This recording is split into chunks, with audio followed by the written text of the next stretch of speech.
बळीराजा हा आपल्या महाराष्ट्राचा केंद्रबिंदू आहे। बळीराजावरच राज्याची बहुतांश अर्थव्यवस्था देखील अवलंबून आहे। त्यामुळे त्याला आधार देण्यासाठी आपले शिवसेना महायुती सरकार कायमच पुढे येतं। गेल्या वर्षी अवकाळी पावसानं झालेलं नुकसान असो किंवा इतर कोणतीही समस्या असो, शिवसेना महायुती सरकार शेतकऱ्यांसाठी धावून जातं, कारण शेतकऱ्यांचा राज्याच्या तिजोरीवर पहिला अधिकार आहे, असं स्वतः शिवसेनेचे मुख्य नेते आणि उपमुख्यमंत्री माननीय एकनाथ शिंदे मानतात। म्हणूनच ते कोणत्याही अडीअडचणीच्या प्रसंगी शेतकऱ्यांसाठी धावून जाताना दिसतात।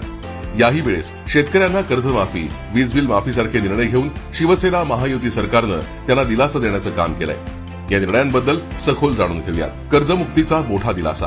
शिवसेना महायुती सरकारनं पुण्यश्लोक अहिल्यादेवी होळकर शेतकरी कर्जमुक्ती योजनेच्या निकषांमध्ये ऐतिहासिक बदल केलाय। याआधी असलेली 50,000 रुपयांची मर्यादा आता पूर्णपणे हटवण्यात आली आहे। त्यामुळे पात्र शेतकऱ्यांना आता थेट 2 लाख रुपयांपर्यंत कर्जमाफीचा लाभ मिळणार आहे। इतकंच नाही तर नियमित कर्जफेडीची अटही रद्द करण्यात आली असून तब्बल 23 लाख नियमित कर्जफेड करणाऱ्या शेतकऱ्यांना प्रोत्साहनपर लाभ मिळणार आहे। या निर्णयामुळे राज्यातील सुमारे 56 लाख शेतकऱ्यांना मोठा दिलासा मिळणार आहे। शेती पंपाच्या जुन्या वीज बिलांची माफी। महायुती सरकारनं आणखी एक ऐतिहासिक निर्णय घेत 7.5 हॉर्स पॉवर पर्यंतच्या शेती पंपांची जवळपास 48,000 कोटी रुपयांची जुनी वीज बिलं माफ करण्याचा निर्णय घेतलाय।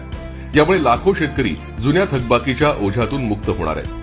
थकबाकीमुळे अडकलेल्या नवीन वीज जोडण्या आता अधिक वेगानं मिळतील आणि शेतीसाठी आवश्यक सुविधा मिळवण्याचा मार्गही सुलभ होणार आहे। दुबार पेरणीसाठी सरकारची साथ। यंदा अपुऱ्या पावसानं दुबार पेरणीचं संकट निर्माण झालेल्या शेतकऱ्यांनाही सरकारनं मोठा दिलासा दिलाय। अशा बाधित शेतकऱ्यांना मोफत बी बियाणं आणि दुबार पेरणीचा संपूर्ण खर्च जिल्हा नियोजन आणि विकास समितीच्या माध्यमातून शिवसेना महायुती सरकार उचलणार आहे। यामुळे संकटात सापडलेल्या बळीराजाला नव्यानं उभं राहण्यासाठी मोठा आधार मिळणार आहे। हे निर्णय घेऊन शिवसेना महायुती सरकारनं शेतकऱ्यांच्या समस्यांवर तात्काळ तोडगा काढल्याचं दिसून येतं, कारण बळीराजामुळेच राज्याच्या अन्न पाण्याची सोय होते, असं उपमुख्यमंत्री एकनाथ शिंदे साहेब कायम सांगतात। त्यामुळे शेतकरी अडचणीत आला असताना त्याच्या बांधावर जाण्यालाच ते प्राधान्य देतात। एकनाथ शिंदे यांच्या याच धोरणाचा अवलंब राज्यात महायुती सरकारही करताना दिसतंय।